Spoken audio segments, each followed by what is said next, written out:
Magandang araw mga amo at welcome sa Kali Topics.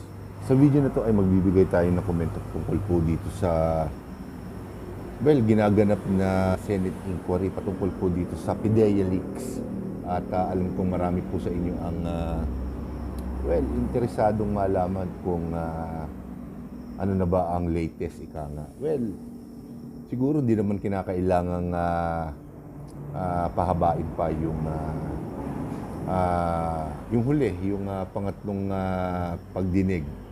At sumentro tayo dito itong nakikita nyo rito sa taas na video na kung saan ay tinatanong si former PIDEA Jonathan Morales at itinuon ko yung aking atensyon dito sa particular na video na to dahil marami ang nagtatanong siyempre sa atin kung talaga bang may katotohanan itong leaks na sinasabi nga na inilabas ni Maharlika at itong si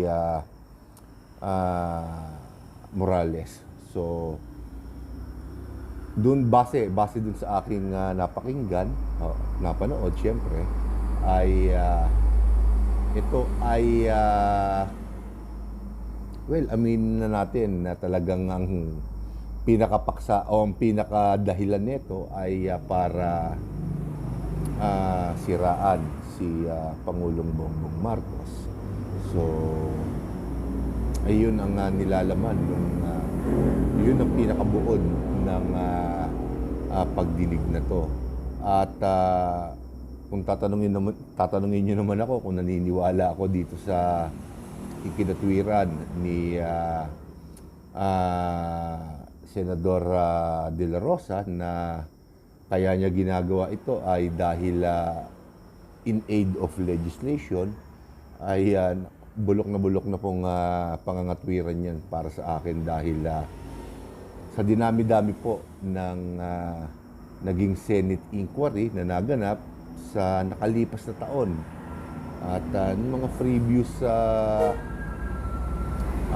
administrations pa, yung mga ginagawa nilang Senate inquiry, ay wala akong nakita o wala man lang akong nabalitaan na nabuong batas o naripasong batas na tungkol doon sa kanilang dinidinig sa Senado. At kung obserbahan natin itong particular na video na to, dito pa lamang po ay makikita na natin na talagang lantaran ang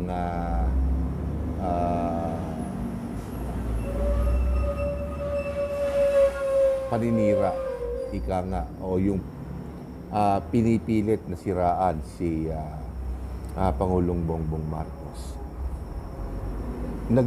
Gumawa na rin ako ng video nito at sinabi ko ang mga dapat gawin ni Pangulong Bongbong Marcos para mapatunayan na siya ay hindi gumagamit ng ipinagbabawal na gamot. So, nandyan nga po yung siyempre magpa-drug test siya, di ba? Sa isang reputable na ospital o kung saan man na maaaring masilip ng taong bayan, ng mga taong nag-aakusa sa kanya na siya ay hindi gumagamit. Kumbaga, mapatunayang malinis.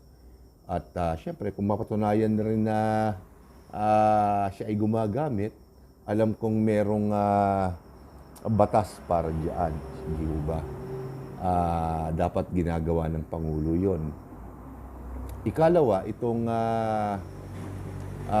ginagawang Senate inquiry ni Senator Bato de la Rosa in aid of legislation, ayon sa kanya, ay halatang-halata naman na pinapanigan niya yung side ni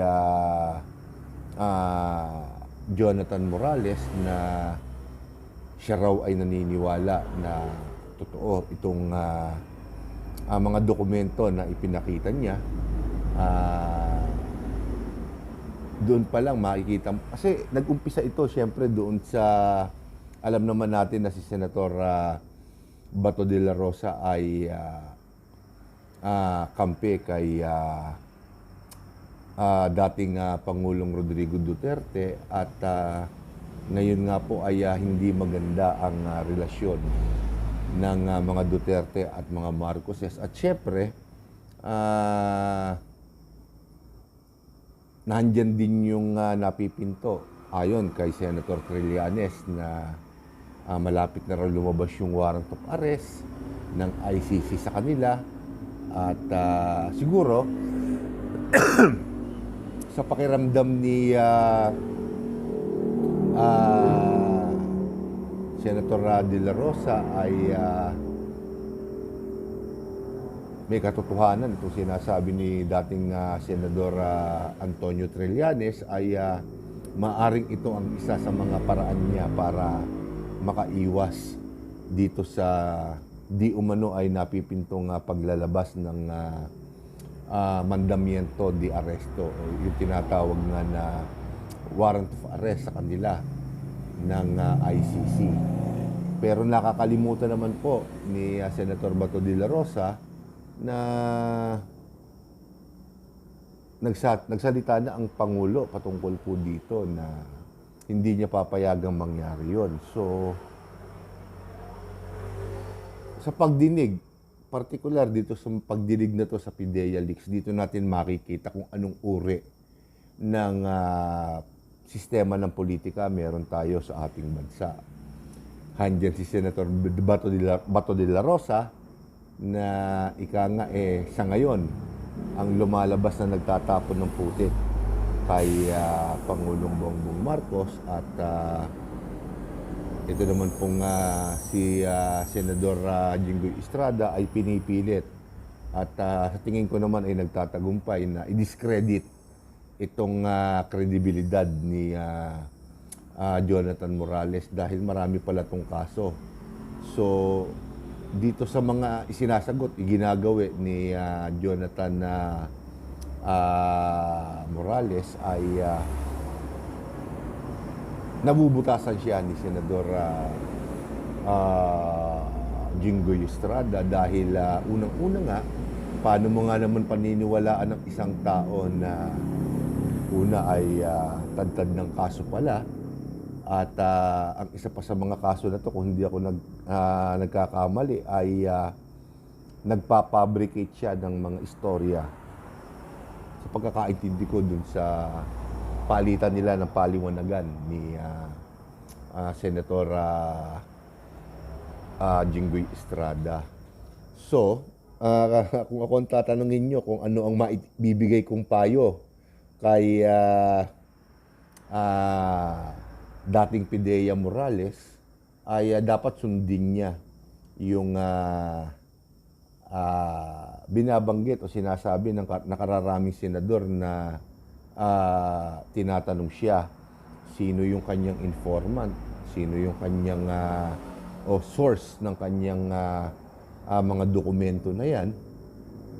Kasi dapat naisip ni Morales na kapag siya ay humarap sa pagdinig, lalong-lalo na po diyan sa Senado, ay gigisahin siya talaga ng mga kaalyado ng Pangulo at dapat naging handa siya. Sa tingin ko sa kanya, hindi siya handa na humarap siya diyan dahil ang madalas ko nakikita nagtatanggol sa kanya ay si Senator Bato de la Rosa lamang. At yung ibang senador, katulad nga po ni Senador Jinggoy Estrada ay siyempre nahandyan para uriin ang kanyang kredibilidad at nagtatagumpay naman siya. Natuwa lang ako ng konti dahil nagkaroon ng pagkakataon makapagsalita si Senate President Mig Zubiri at sinabi niya na wag naman sanang pakagamitin ng mga Senate inquiry para sa sariling political agenda, ika nga. At halatang-halata naman na ito ang dahilan ng ginaganap na Senate inquiry na yan. May mga ilang senador na kaalyado ni dating Pangulong Rodrigo Duterte ang ginagamit ang Senate inquiry para sa kanilang kapakinabangan, ika nga. Nasa tingin ko hindi naman nakakatulong dahil una, ginagastos nila ang pera ng taong bayan para sa isang bagay na wala namang patutunguhan talaga. Kumbaga, nagga-grandstanding lang lahat at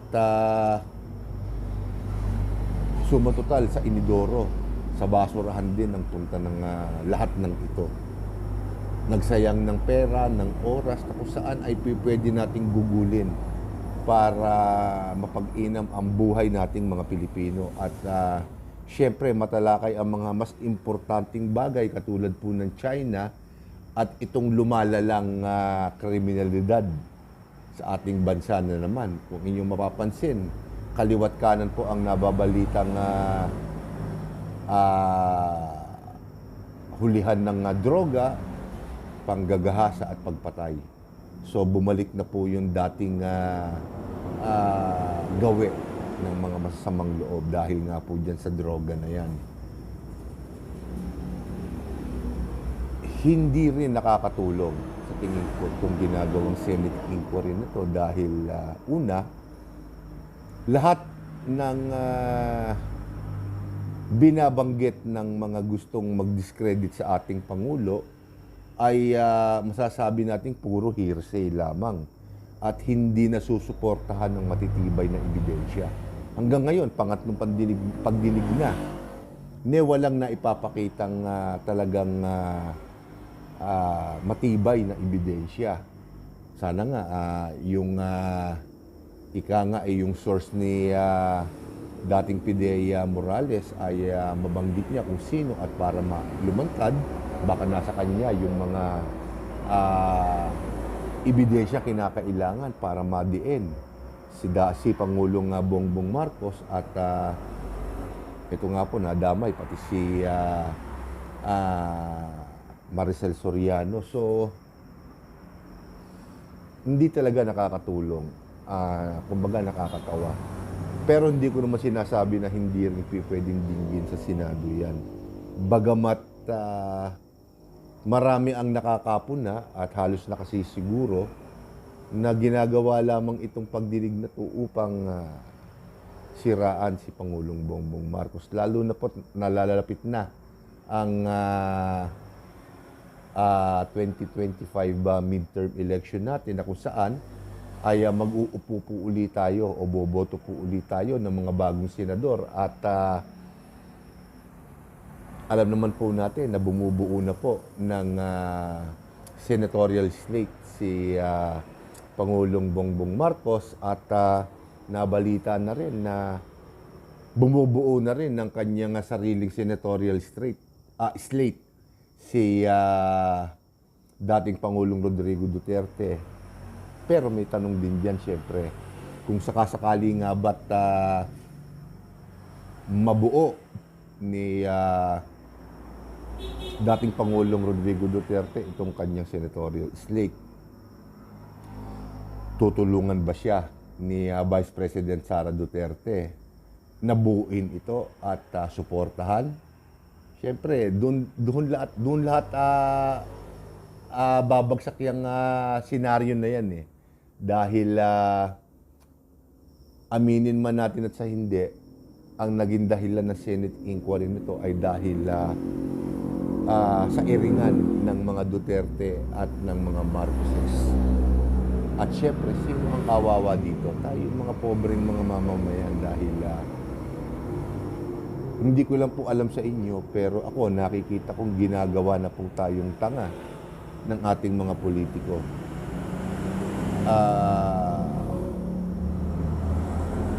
Nakakalungkot isipin na hindi pa rin nag-i-improve ika nga ang sistema ng politika sa ating bansa. Lahat ng politiko, lalahatin ko na, hindi na ako magtitipid. Lahat ng politiko sa ating bansa, ginagawa na tayong gago at bobo. Wala pa ako nakita ng administrasyon, mga senador, na nakagawa ng paraan para mapaginhawa ang buhay ng Pilipinas, mapaasenso ang Pilipinas. Bagkos, nawawalan pa tayo ng teritoryo sa bawat administrasyon na dumadaan, sa bawat senador o sa bawat mga termino ng mga senador at kongresista, wala silang nagagawang paraan. Puro sisihan, ika nga. At kapag malapit na ang eleksyon, itong mga senaryo na to ang ating napapanood. Puro grandstanding. At kunyari, kaya sila nagkukonduct ng Senate inquiry ay dahil in aid of legislation. Pero kapag tinuntun mo naman, isang batas o dalawang batas man lang na nabuo sa kanilang mga Senate inquiry, both past and present, halos siguro wala pa talagang nagawang batas, ika nga. Puro grandstanding lang. Para lang wag makalimutan nating mga Pilipino na sila ay kakandidato ulit sa kaparehong posisyon o mas mataas. At kinakailangang ipakita nila na sila ay nagmamalasakit sa ating bansa. Pero ang totoo, wala naman talaga. Sa mga senador na naupo ngayon, halos masasabi ko, higit sa kalahati sa kanila, hindi deserving. Hindi deserving na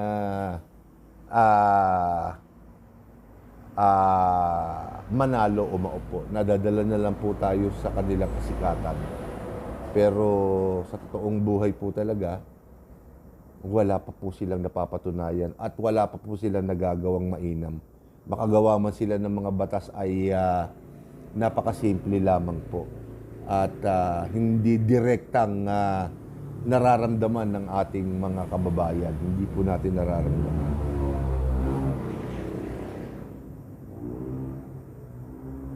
Kaya dito sa darating na midterm election, tingnan nyo sa ating mga kandidato, lalahatin ko na rin, magmula kapitan hanggang sa senador.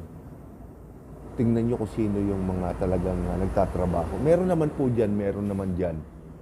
Kahit papaano nagtatrabaho naman sila. Pero yung karamihan, well, nahandyan lang para mangurakot, magpasikat, pero wala naman. Karaniwang pa dyan, puro may mga katok sa ulo.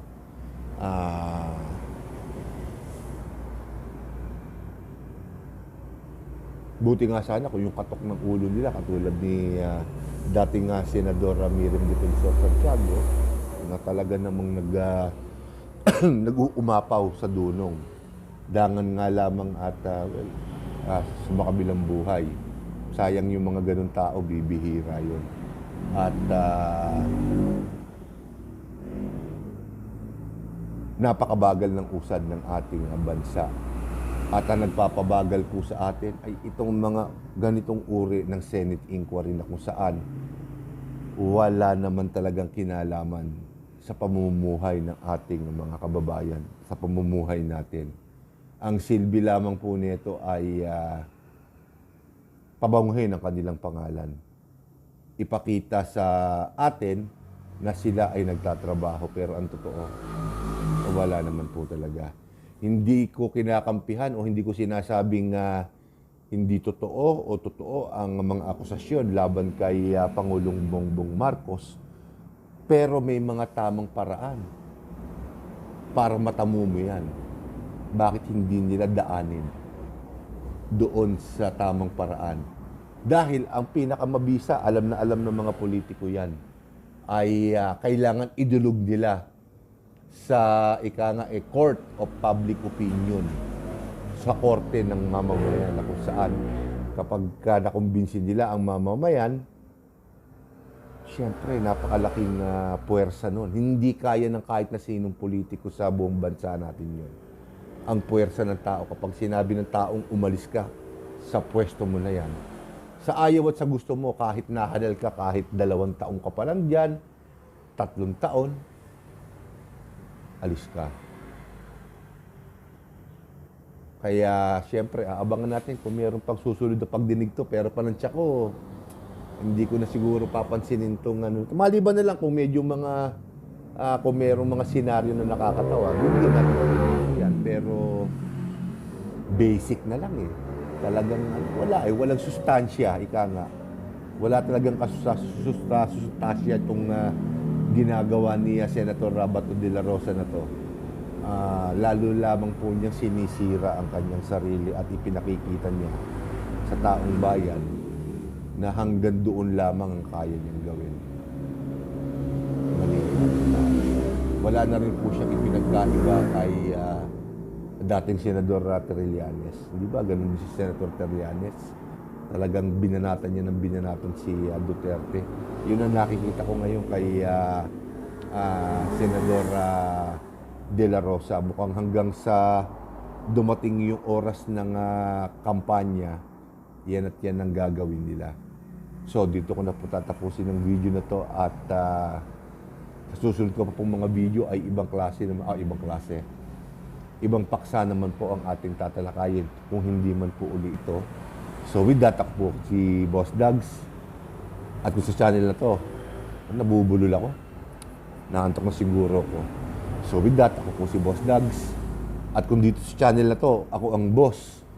Kayo naman po lahat ang mga amo ko. Marami pong salamat.